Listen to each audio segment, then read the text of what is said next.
12 taon ng jeepney driver sa Dagupan City si Tatay Liberato. Sa kanyang maliit na kita sa araw-araw na pamamasada, napag-aral niya ang kanyang 4 na anak.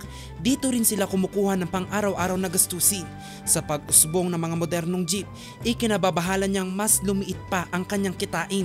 Parang nabawasan lang po kami ng mga 20%.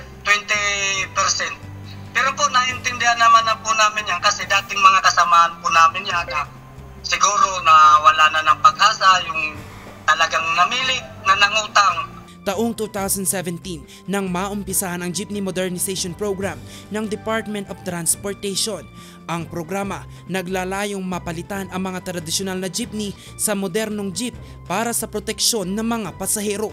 Katunayan, mahigit na 1,300 ang inaasahang modernong jeep ang mailulunsad sa probinsya ng Pangasinan. Yung hangarin naman po ng programa na po ito ay yung safety ng bawat mananakay po natin, ma'am. And then kasi nakita ng ating pamahalaan na medyo yung mga traditional po natin ay nagkukulang sa mga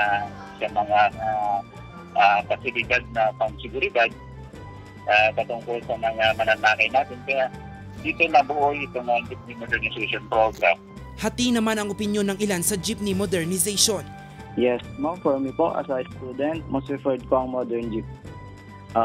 Kasi ito ay nagdadala po ng kaginawaan. Tulad po kasi ng ito ay may air conditioning at may mga safety features.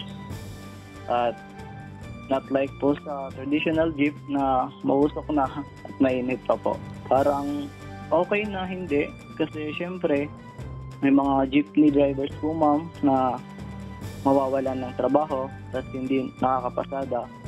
Pero kailangan na rin natin kasi.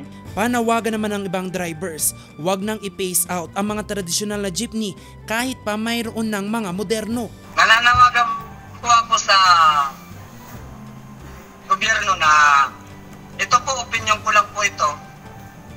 Hindi po ako professional na tao, wala po akong pinag-aralan. Nananawagan po ako sa inyo na kung gusto niyo po ng modernization, huwag na kayong kumuha pa sa ibang bansa o kung saan pa man. Andito na yung jeep natin, oh. Ang kulang na lang po siguro, paunlarin natin yung kakayanan natin mga Pilipino. Jose Robert Inventor para sa Luzon Headlines.